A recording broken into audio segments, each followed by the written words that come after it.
Oke, halo semuanya. Kembali dengan saya. Pada topik kali ini masih membahas mengenai topik yang sama, yaitu double exponential smoothing. Namun pada kali ini saya akan membahas kasus atau tugas yang saya angkat. Jadi langsung saja kita masuk ke dalam video pembahasannya. Oke, untuk kasus di sini saya mengangkat yaitu peramalan penjualan produk minuman botol pada sebuah toko retail. Jadi langsung saja, di sini terdapat sebuah toko retail bernama Fresh Drink Mart yang menjual produk minuman botol yang sangat laris, terutama selama beberapa bulan terakhir. Nah, pemilik toko ingin mengetahui perkiraan bagaimana jumlah penjualan untuk bulan berikutnya agar kiranya dapat menentukan jumlah stok barang yang tepat dan menghindari kekurangan ataupun kelebihan stok barang. Berikut terdapat tabel data penjualan produknya, di mana dimulai dari bulan pertama hingga bulan ke-6. Dan di sebelah kanannya terdapat unit penjualannya. Dari tabel di atas ini terlihat bahwa penjualan cenderung terus meningkat setiap bulannya, menunjukkan adanya pola tren kenaikan. Tujuan dari peramalannya akan dilakukan, yang pertama, untuk memprediksi penjualan bulan berikutnya, yaitu bulan ke-7 bulan Juli. Yang kedua, menentukan kebutuhan stok minuman, sehingga tidak adanya terjadi kekurangan ataupun kelebihan barang. Dan yang terakhir, sehingga mengoptimalkan strategi pembelian dan distribusi, sehingga keuntungan yang didapatkan termaksimalkan. Jadi langsung saja kita masuk ke dalam kode program yang sudah saya buat.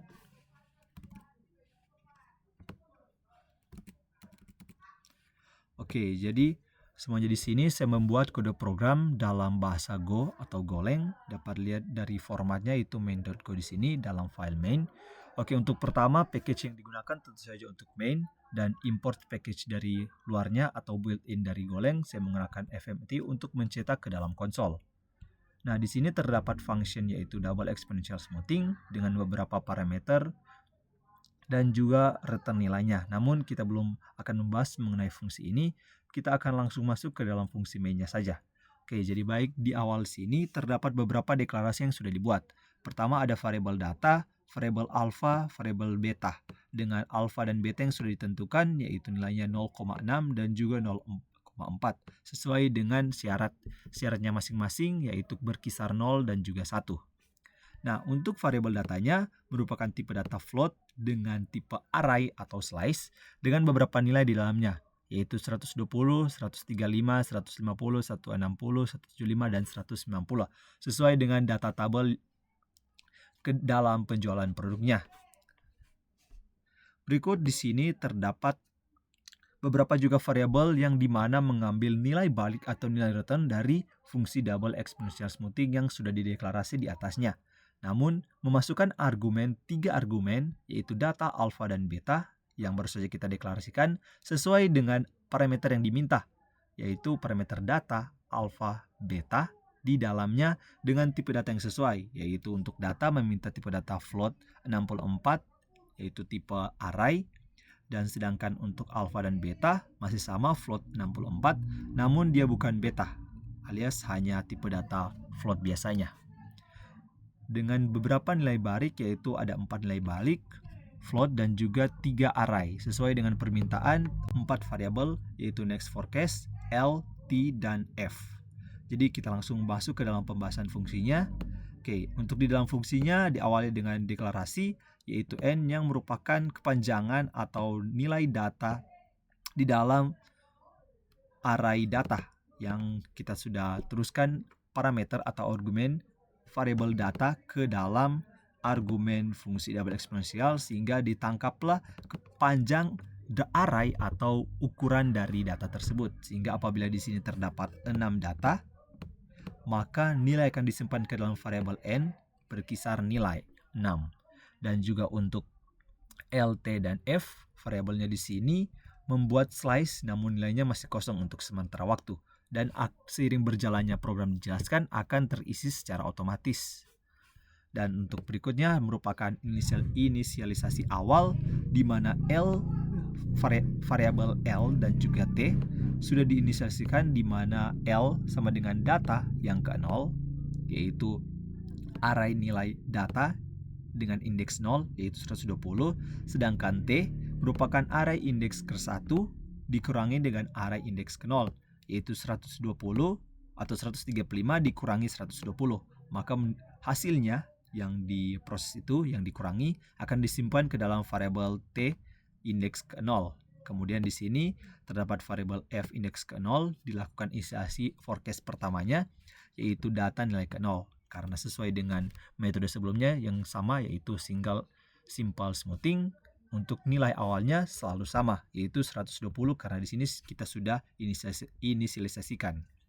Nah, berikut terdapat algoritma perhitungannya, yaitu terdapat perhitungan untuk level, trend, dan juga forecast, di mana LT, TT, dan juga FT sesuai dengan rumus yang kita masukkan, ada level, trend, dan juga peramalan yang dilakukan di dalamnya. Nah, untuk LT di sini dilakukan perhitungan, yaitu alfa dikalikan data indeks ke T ditambahkan 1 kurangi alfa yang dikalikan dengan L indeks ke T dikurangi 1, dan juga ditambahkan dengan T yang indeksnya dari T dikurangi 1. Kemudian berikutnya terdapat variabel T, di mana T merupakan indeksnya yang dia menilai atau dilakukan perhitungan beta karena awalnya alfa. Untuk T yaitu beta dikalikan L indeks ke T dikurangi L indeks ke T kurang 1. Kemudian ditambahkan dengan 1 kurang beta dikalikan dengan T indeks ke T kurang 1. Dan yang terakhir terdapat variabel F indeks ke T sama dengan L indeks ke T dikurangi 1 ditambahkan dengan T indeks ke T kurang 1. Mungkin sedikit membingungkan, namun array ini untuk indeks ke T panjangnya sama dengan nilai N, atau di mana nilai N tersebut merupakan panjang dari variabel data ini, yang dimana variabel data memiliki 6 nilai di dalamnya, maka panjangnya yaitu 6, dan variabel N menyimpan 6, maka perulangan dilakukan sebanyak 6 kali. Jadi semua array di dalam L, T, dan F menyimpan 6 nilai di dalamnya yang akan dilakukan perulangan secara terus-menerus di dalam algoritma ini. Dan yang terakhir terdapat variabel next forecast atau peramalan berikutnya, maka kita akan melakukan proses forecast periode berikutnya, yaitu bulan ke-7 sama dengan L indeks ke N kurang T tambah T indeks ke N kurang 1. Dan terakhir kita akan mengembalikan nilai dari semua perhitungan atau algoritma yang sudah dilakukan, yang dimana nilai tersebut akan disimpan juga dengan variabel dengan nama yang sama, yaitu next forecast LTF. 4 variabel di dalamnya yang nantinya akan dicetak di dalam konsol. Nah, berikut ini hanya sisa bagian pencetakan ke dalam konsol. Kenapa terlihat sedikit rumit?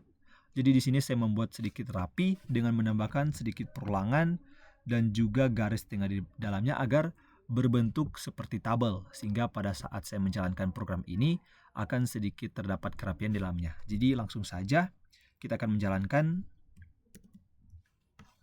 Oke, saya ketikkan perintah go, kemudian nama filenya main.go. Kita tunggu sebentar, dan ini dia hasil yang didapatkan. Terlihat sedikit rapi karena saya sudah atur di sini untuk penampilannya agar terlihat seperti tabel. Dan bagian terakhirnya merupakan peramalan untuk bulan selanjutnya. Oke, jadi dari hasil konsol yang didapatkan atau program yang dijalankan, tabel yang pertama merupakan tabel data aktualnya atau tabel yang sesuai dengan penjelasan tadi, dimulai dari bulan ke-1 dan bulan ke-6 dengan data aktual 120 sampai 190. Dan berikutnya merupakan peramalan yang telah dilakukan, dan terdapat beberapa kolom atau variabel tambahan seperti level, trend, dan juga forecast yang sudah dilakukan. Untuk data aktualnya masih sama, levelnya di sini hampir sama dengan data aktual, hanya berbeda di bagian bulan ke-4, 5, dan 6. Terdapat beberapa perubahan, 162, sedangkan data aktual 160, 172,32, sedangkan data aktual 175, 189,57, sedangkan data aktual 190. Dan tren di sini sesuai yang dijalankan di dalam program bagian fungsi double exponential smoothing, di mana tren di inisiasi awalnya dihitung berdasarkan data indeks ke-1 dikurangi data indeks ke-0, sehingga mendapatkan nilai mendapatkan nilai 15. Begitupun untuk bulan-bulan berikutnya. Dan yang terakhir forecast atau peramalan yang didapatkan untuk bulan pertama masih sama nilainya, seterusnya sampai bulan ketiga, sedangkan bulan keempat terjadi sedikit peningkatan, yaitu nilai awalnya 160, di mana di peramalan nilainya menjadi 165. Dan untuk bulan kelima nilai awalnya 175, sedangkan di peramalan nilainya 175,80. Dan untuk bulan ke-6 nilai awalnya 190, dalam peramalan sedikit penurunan yaitu 188,93. Dan untuk peramalan bulan berikutnya yaitu bulan ke-7 bulan Juli yaitu 203,44 unit. Jadi sekian saja program yang telah dijalankan untuk menentukan peramalan bulan selanjutnya menggunakan metode double exponential smoothing.